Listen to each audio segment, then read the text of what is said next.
Il n'a pas raconté n'importe quoi, en revanche il a parlé trop vite. Et il a parlé trop vite parce qu'on l'a obligé à parler. Alors, première erreur qui est commise, c'est par le procureur de la République, François Molins, ce que j'aime bien pourtant, mais c'est la première erreur qui est commise. Le proc va dire, et moi j'étais en direct, on était tous en direct sur BFM TV, il va dire 5000 cartouches ont été tirées. C'est faux. Le RAID n'a pas tiré 5000 cartouches, le RAID a tiré 1270 cartouches. C'est une mauvaise interprétation du proc qui demande au RAID ce qui s'est passé, et ils font un point par téléphone avec le numéro 2 du RAID qui dit on avait 5000 cartouches. En fait, ils sont arrivés avec 900 cartouches, ils n'en avaient pas assez, ils s'en sont fait livrer d'autres. Et il dit 5000 au total.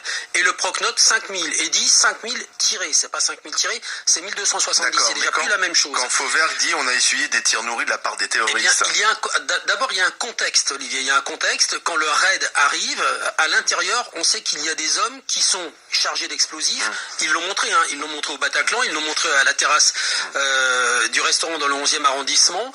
Donc, on sait que ces gens ont des explosifs. Et ce que vont faire les gens du RAID qui montent sur le palier, c'est neutraliser, allumer la porte de l'appartement, tirer sur la porte de l'appartement pour éviter, tirer à feu nourri, hein, pour éviter que les gars à l'intérieur s'approchent de la porte, se fassent exploser. Je vous rappelle quand même que les cloisons sont parties, le plancher s'est effondré, donc inutile d'aller se faire tuer. Donc l'assaut dure 7 heures et il y a beaucoup de coups de feu qui sont tirés sur cette porte pour empêcher les gars qui sont à l'intérieur d'approcher.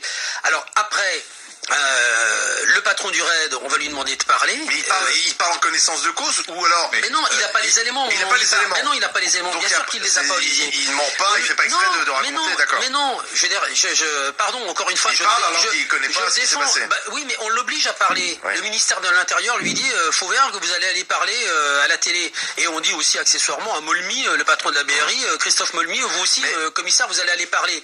Donc, on les oblige à aller parler. Ils arrivent, ils n'ont pas les éléments. Parce que l'enquête n'est pas terminée. Et c'est la SDAT, la sous-direction, je vous laisse juste, la sous-direction antiterroriste qui, bien plus tard, au moins 15 jours plus tard, dira on a retrouvé un pistolet automatique, un 9 mm dans les gravats, et c'est la seule arme qu'on a retrouvée. Et c'est vrai que c'est la seule arme. Mais justement, c'est ce que dénonce aussi Mediapart, parce que vous parlez des médias, juste à la fin du texte que dit Mediapart, il parle de manipulation des médias qui voulaient trop vite raconter une belle histoire et l'histoire d'une opération qui s'est bien menée. Qu'est-ce que vous en pensez? Fatima, Mediapart ne révèle rien du tout. Tout le monde était au courant. Les journalistes, police étaient au courant.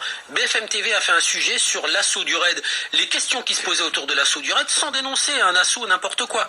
Mais on a fait sur BFM TV un sujet de Mélanie Bertrand sur l'assaut. Le RAID l'a vu. Il est pas mal passé d'ailleurs, hein, parce que les questions étaient posées comme il faut. Mediapart ne révèle rien. Merci, alors quand même. Il semblerait que les policiers ont pris pour des tirs ennemis en fait des balles qui venaient de leur propre rang. Eh ben non, je vais vous raconter ce qui s'est passé. Je vais vous raconter ça parce que ce matin avant de venir, j'ai eu les gars du RAID au téléphone. Puis ils m'ont expliqué un petit peu comment ça s'était passé. En fait, il faut savoir de quoi on parle, d'accord? Il n'y a pas un bouclier, il y a deux boucliers qui sont posés sur une machine qui s'appelle un porte-bouclier. On les met l'un sur l'autre, d'accord? Parce que quand on arrive, on sait que ça va barder. Donc on fixe ces deux boucliers l'un sur l'autre. Ils sont sur une espèce de diable, vous savez, les diables de supermarché. Hein? Donc on les met l'un au-dessus de l'autre parce que ça protège mieux les fonctionnaires de police. Et on met ce porte-bouclier sur le palier. Et on attend donc le moment où il va falloir entrer dans cet appartement et pousser le porte-bouclier pour protéger les premiers gars qui vont entrer dans l'appartement. Or, personne n'entrera jamais dans l'appartement parce que ça a bardé, parce que ça a canardé, parce que le gars va se faire exploser à l'intérieur.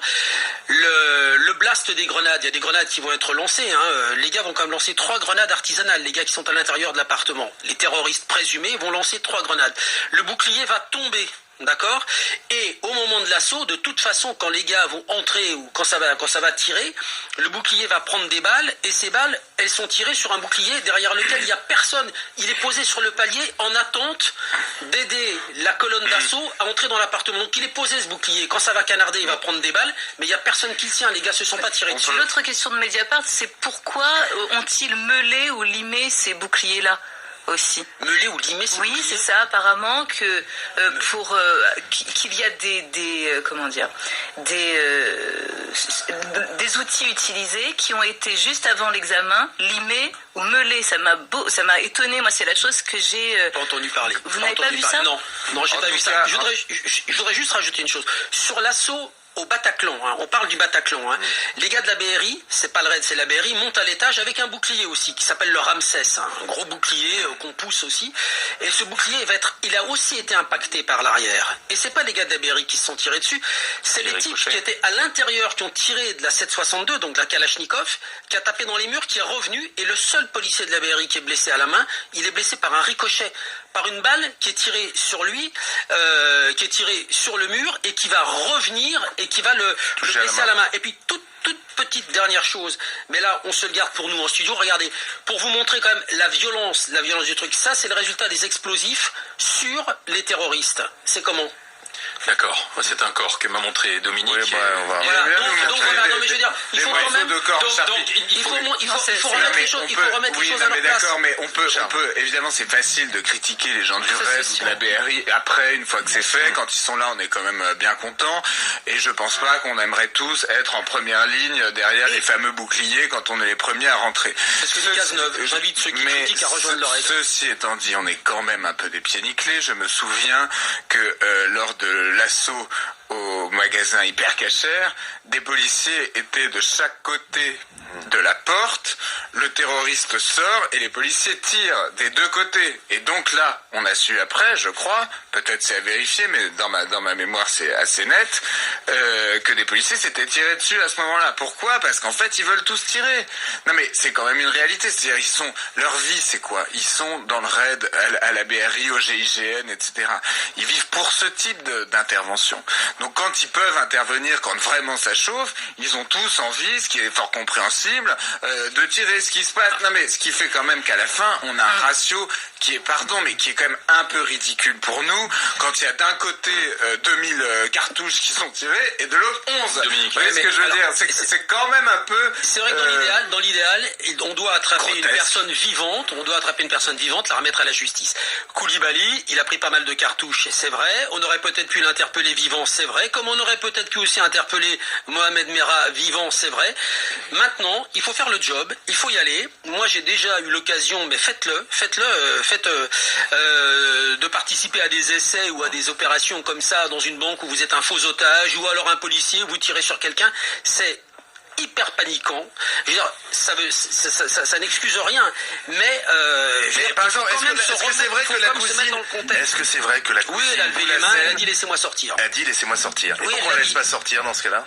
Parce que je pense que si elle sort, on ne sait pas si elle est chargée d'explosifs. Enfin, je vais pas me mettre dans la peau des gars, mais si elle est chargée d'explosifs, elle va se faire exploser au milieu des gars du raid. Je veux dire, voilà quoi. Je veux dire.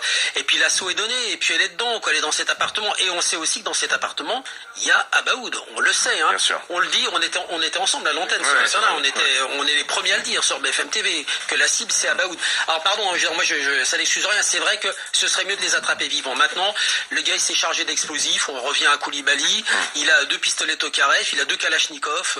Et là, c'est une situation exceptionnelle parce que c'est des kamikazes aussi, même pour ces policiers d'élite, même si, voilà, c'est des policiers d'élite, c'est des hommes et des femmes. C'est une menace avant comme assez tout, nouvelle en c'est France. une menace qui sort du commun. Marine.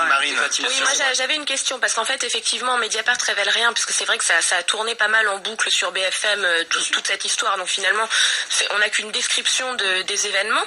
Donc ma question c'est, à votre avis, que cherche à faire Mediapart à travers cet article? Est-ce que c'est encore une fois pour dénoncer ce qui dénonce beaucoup, l'état d'urgence, la capacité de la police et de ces services très spéciaux là? Enfin, quel est l'objectif finalement, à part... Parce qu'on voit pas trop. Moi, je crois que c'est faire du buzz. D'accord. C'est faire du buzz comme d'hab à propos de sujets.